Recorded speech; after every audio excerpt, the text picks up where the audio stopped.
Start में हम एक फैमिली को देखते हैं जिसमें हस्बैंड का नाम होता है जेरी लीन, उसके साथ उसकी वाइफ और 2 बेटियां होती हैं। जेरी बेसिकली एक रिटायर्ड सीआईए ऑफिसर हैं। जेरी अपनी फैमिली को लेकर किसी दूसरे शहर में जा रहे होते हैं, लेकिन रास्ते में ही ये सब एक ट्रैफिक में फंस जाते हैं। ये अपनी गाड़ी से उतरते हैं देखने के लिए कि इतनी ज्यादा ट्रैफिक जैम क्यों है, और तभी उसी वक्त उस शहर में ज़ॉम्बीज़ का एक बहुत खतरनाक अटैक हो जाता है। ये ज़ॉम्बीज़ अपने रास्ते में आने वाले सब लोगों पर अटैक करने लगते हैं और सबको काट कर गिरा रहे होते हैं। जेरी यहाँ पर एक खास बात ऑब्जर्व करते हैं कि जब भी कोई ज़ॉम्बी किसी नॉर्मल इंसान को काट रहा है, वो इंसान 15 ही सेकंड में खुद भी ज़ॉम्बी बन जाता है और ये ज़ॉम्बी वायरस बहुत स्पीड से फैल रहा है। खैर, किसी तरह अपनी जान बचाकर अपनी फैमिली के साथ वहाँ से भाग जाते हैं। अभी ये रास्ते में ही होते हैं, जेरी को उनके एक दोस्त की कॉल आती है। बेसिकली ये दोस्त भी सीआईए का ही हिस्सा है। जेरी अपने दोस्त से हेल्प मांगता है ताकि वो खुद को और अपनी फैमिली को रेस्क्यू करवा सके। और अब जेरी और उसकी फैमिली एक बिल्डिंग के पास पहुंच जाते हैं, क्योंकि इसी बिल्डिंग की छत पर एक हेलीकॉप्टर ने आना है जो कि इनको रेस्क्यू करेगा। अब ये बिल्डिंग के अंदर जा ही रहे होते हैं तो आसपास बहुत से लोग ज़ॉम्बीज़ बन चुके होते हैं और वो इधर उधर लोगों पर अटैक कर रहे होते हैं, और उन्हीं में से एक ज़ॉम्बी जेरी पर भी अटैक कर देता है। ये ज़ॉम्बीज़ जेरी को मारने वाला ही होता है कि उसी वक्त उस फ्लैट में रहने वाला एक बच्चा आता है और उस ज़ॉम्बी को मार देता है। लेकिन मरते मरते ज़ॉम्बी का कुछ खून जेरी के मुंह में चला जाता है, जिसकी वजह से जेरी को लगता है कि अब वो भी ज़ॉम्बी बन जाएगा। इसलिए जेरी उस बिल्डिंग की छत पर चला जाता है और खुद को मारने की कोशिश करता है, यानी कि वो सुसाइड करना चाहता है। वो नहीं चाहता था कि वो ज़ॉम्बी बने और उसकी वजह से उसकी फैमिली या दूसरे लोगों को भी किसी भी किस्म का हार्म पहुंचे। लेकिन 15 सेकंड से ज्यादा वक्त गुजर चुका होता है और वो ज़ॉम्बी नहीं बना होता। तो उसको आइडिया होता है कि सिर्फ लिक्विड मुंह में जाने से, यानी वो ब्लड मुंह में जाने से कोई भी ज़ॉम्बी नहीं बनेगा। और जेरी यहाँ पे एक मेंटली सेटिस्फेक्शन दिखाता है और उतनी ही देर में उनकी छत के ऊपर एक हेलीकॉप्टर भी आ जाता है जो कि इसके दोस्त ने भेजा होता है। और इस हेलीकॉप्टर में बैठे हुए फौजी जेरी और उसकी फैमिली को ज़ॉम्बी से बचाते हुए अपनी हेलीकॉप्टर में बिठाकर एक सेफ जगह पर ले आते हैं। यहाँ पर जेरी अपने उस दोस्त से भी मिलते हैं जिन्होंने इनकी हेल्प की होती है। ये दोस्त बताते हैं कि इनकी ये इन्फेक्शन तकरीबन हर जगह पर फैल चुका है, तमाम मुल्कों में तमाम कंट्रीज इसको रोकने की कोशिश कर रही हैं, लेकिन ये वायरस रुकने का नाम ही नहीं ले रहा है। लोगों को खाने पीने की शॉर्टेजेस हो रही हैं और सब कंट्रीज की ट्रांसपोर्टेशन भी डैमेज है, जिसकी वजह से एयरपोर्ट्स, रेलवे और रोड्स भी बंद हैं। इनके दोस्त ये भी बताते हैं कि तुम्हें डॉक्टर फैसबैक से मिलना होगा, क्योंकि ये डॉक्टर ज़ॉम्बी वायरस पे काफी अरसे से रिसर्च कर रहे हैं और ये यकीनन कोई ना कोई सोल्यूशन इस चीज का निकाल लेंगे। इसके अलावा ये भी बताया जाता है कि ये वायरस इनिशियली कोरिया में फैला था और हमें उसके मुतालिक एक ईमेल भी रिसीव हुई थी, लेकिन उसके बाद हमने उनसे कांटेक्ट करने की कोशिश की, लेकिन हमें उसमें सक्सेस नहीं मिल सकी। और अगर हमें ये पता चल जाए कि ये वायरस स्टार्ट कैसे हुआ था, इसकी शुरुआत कैसे हुई थी, तो शायद हम इस वायरस को रोक सके, इसकी कोई वैक्सीन बना सके। और इसी बात का पता लगाने के लिए हम डॉक्टर फॉसबैक को तुम्हारे साथ भेजने वाले हैं। अब जेरी डॉक्टर और अपनी टीम के साथ साउथ कोरिया जाने के लिए रेडी हो जाता है। जैसे ही ये सब साउथ कोरिया पहुंचते हैं तो वहाँ के इन्फेक्टेड ज़ॉम्बीज इन पर अटैक कर देते हैं। ये इनका बहुत मुकाबला भी करते हैं और काफी ज़ॉम्बीज को मार डालते हैं। लेकिन डॉक्टर फॉसबैक जो हमेशा से लैब में ही रहे थे, वो ये सब देख के बहुत ज्यादा डर जाते हैं और डर के मारे वो फौरन प्लेन में वापस अंदर भागते हैं। लेकिन उनका बॉम्ब फिसल जाता है और एक्सीडेंटली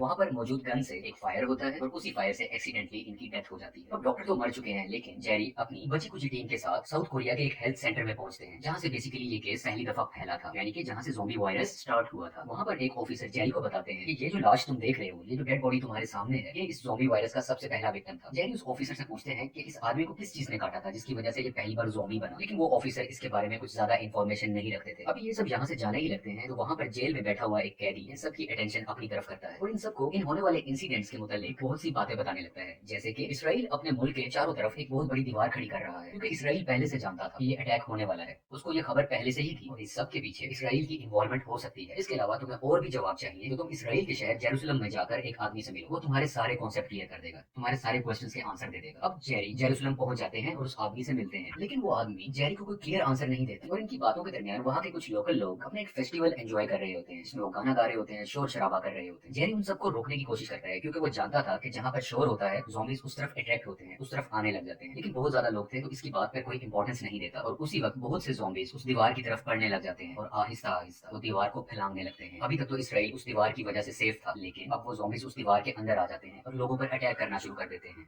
और सब लोग आहिस्ता आहिस्ता ज़ॉम्बीज़ बनते जा रहे थे। लेकिन यहाँ पर एक स्ट्रेंज बात हम देखते हैं कि सब इन्फेक्टेड होने वाले लोग, यानी कि जो अब ज़ॉम्बीज़ बन चुके हैं, वो बहुत से लोगों पर अटैक तो कर रहे थे, लेकिन बहुत से लोगों को वो छोड़ भी रहे थे, यानी कि कुछ लोगों पर अटैक किया जा रहा था लेकिन कुछ लोगों को टच भी नहीं किया जा रहा था। जेरी इस चीज को नोट करता है, जो कि स्टोरी में थोड़ा सा आगे रिवील होने वाली है कि ये सब ऐसा क्यों हो रहा था। खैर, उसी वक्त वहाँ की लोकल आर्मी का एक प्लेन आ जाता है और जेरी और उसकी टीम को वहाँ से बचा लिया जाता है। जेरी प्लेन में तो आकर बैठ चुका होता है, लेकिन इसे अभी भी सुकून नहीं आया और वो गौर करता है, यानी कि वो ऑब्जर्व करता है कि उस प्लेन के पीछे वाले पोर्शन में ये वायरस फैल रहा है, यानी कि कुछ इन्फेक्टेड लोग उस प्लेन में भी मौजूद हैं। वो एक दूसरे को आपस में काट रहे हैं और ये वायरस तेजी से फैलता जा रहा है। ये सब लोग अपना लगेज जहाज के दरमियान वाले हिस्से में रख देते हैं ताकि उन ज़ॉम्बीज़ को ये सब लोग नजर ना आए, लेकिन बाय मिस्टेक एक आदमी से अपना लगेज गिर जाता है, जिसकी वजह से शोर होता है और ज़ॉम्बीज़ शोर की तरफ तो अट्रैक्ट हुआ करते हैं और सब ज़ॉम्बीज़ इन सब पर अटैक करने लगते हैं। जेरी और बाकी लोग बहुत बचने की कोशिश करते हैं, लेकिन एक वक्त आ जाता है कि जेरी सिचुएशन को कंट्रोल नहीं कर पाता और एक ग्रेनेड निकालकर उस प्लेन में फेंक देता है। क्योंकि ये प्लेन उड़ रहा होता है तो प्लेन में बहुत बड़ा धमाका होता है, जिसकी वजह से इनका जहाज क्रैश हो जाता है। इस पूरे प्लेन क्रैश में सिर्फ 2 लोग ही बचते हैं, एक जेरी और एक फीमेल ऑफिसर जिनका नाम सेकंड है। ये दोनों काफी जख्मी तो हो चुके होते हैं, लेकिन बहुत मुश्किल से ये दोनों WHO की रिसर्च फैसिलिटी में आते हैं। जेरी को यहाँ पर फर्स्ट एड दी जाती है और WHO के डॉक्टर्स के पूछने पर जेरी बताता है कि बेसिकली मेरे यहाँ आने का पर्पस है कि मैं एक वैक्सीन हासिल कर सकूं ताकि इस वायरस को रोका जा सके, जो बहुत ज्यादा इफेक्टिव हो लेकिन जानलेवा ना हो। क्योंकि मैंने एक बात नोटिस की थी कि जब भी इन्फेक्टेड ज़ॉम्बीज दूसरे इंसानों पर हमला करते हैं तो वो कुछ लोगों को छोड़ देते हैं, उन्हें बिल्कुल ही अनदेखा कर देते हैं, क्योंकि वो लोग पहले से ही किसी न किसी बीमारी में मुब्तला थे। यानी कि जो लोग ज़ॉम्बी नहीं थे उनको पहले ही कोई ना कोई बड़ी डिजीज थी और इसीलिए ज़ॉम्बी उन लोगों को छोड़ देते थे, क्योंकि ज़ॉम्बी सिर्फ हेल्दी बॉडी को ही इन्फेक्ट करते हैं, सिर्फ हेल्दी लोगों को ही काटते हैं और अपना वायरस उनमें फैलाते हैं। ये ज़ॉम्बी स्मार्ट हैं, ये पहले से ही बीमार हुए शख्स को नुकसान नहीं पहुंचाते हैं। अब बेसिकली ये सब लोग डॉक्टर्स होते हैं, तो वो से कहते हैं कि हमें तुम्हारी थ्योरी प्रूव करने के लिए एक प्रूफ चाहिए, हम ऐसे ही तुम्हारी बातों पर यकीन नहीं कर सकते। जैसे कि हम में से कोई एक आदमी खुद के अंदर बैक्टीरिया इंजेक्ट कर उन ज़ॉम्बीज के सामने जाए और अगर वो ज़ॉम्बीज उस आदमी पर अटैक नहीं करेंगे तो इसका मतलब है तुम्हारी थ्योरी बिल्कुल ठीक है। खैर जेरी ये सब करने के लिए तैयार हो जाता है, लेकिन अब प्रॉब्लम ये आ रही थी कि ये बैक्टीरिया वाली वैक्सीन जहां पर पड़ी हुई थी वो उस फैसिलिटी के उस पोर्शन में थी जहां पर सब लोग ज़ॉम्बीज बन चुके थे। तो ये सब लोग बैक्टीरिया वाली वैक्सीन हासिल करने के लिए उस पोर्शन में जाते हैं। इसी वजह से जहां पर शोर होता है और सब ज़ॉम्बीज इन लोगों पर अटैक करने की कोशिश करते हैं। जेरी के कुछ साथी वहां से भागकर अपनी जान तो बचा लेते हैं, लेकिन जेरी अभी भी उसी पोर्शन के अंदर होता है। वो बहुत से ज़ॉम्बी से लड़ता है और बहुत मुश्किल से अपनी जान बचाकर एक थोड़ी सी सेफ जगह पर आ जाता है और वहीं पर वो सारी बैक्टीरिया वैक्सीन पड़ी होती है। वो वैक्सीन उठाकर बाहर आने ही लगते हैं कि गेट के बाहर एक और ज़ॉम्बी आ जाता है और जेरी डिसाइड करते हैं कि उसे खुद ही ये वैक्सीन अपने अंदर इंजेक्ट करनी होंगी। इस बैक्टीरिया वैक्सीन को जेरी अपने अंदर इंजेक्ट कर लेते हैं और अब अनजाने में ही सही, लेकिन जेरी का ये आइडिया काम कर जाता है और वो सामने खड़ा हुआ ज़ॉम्बी जेरी पर बिल्कुल अटैक नहीं करता, क्योंकि जेरी अब इन्फेक्टेड हो चुका था और ये ज़ॉम्बी किसी भी ऐसे इंसान पर अटैक नहीं करते जिसके अंदर बहुत ज्यादा बैक्टीरिया हो या उसके अंदर डिजीजेस हो, वो किसी बीमारी में हो। जेरी ज़ॉम्बीज के दरमियान से निकलता हुआ वो सब वैक्सीन लाकर डॉक्टर्स और साइंटिस्ट को दे देते हैं और सब लोग बहुत खुश होते हैं कि उन्हें इस बीमारी का इलाज मिल गया है, यानी कि उनके पास अब इस ज़ॉम्बी वायरस का क्योर है। इसके अलावा जेरी कुछ वैक्सीन लेके अपनी फैमिली के पास जाते हैं और उनको वैक्सीन देते हैं और अपने उस दोस्त को भी देते हैं जिसने इनकी जान बचाई होती है मूवी के शुरू में हेलीकॉप्टर भेजकर, ताकि इस पर मजीद रिसर्च की जा सके और इस वैक्सीन को बढ़ाया जा सके और सब लोगों में दी जा सके। और यहीं पर यह मूवी भी एंड हो जाती है।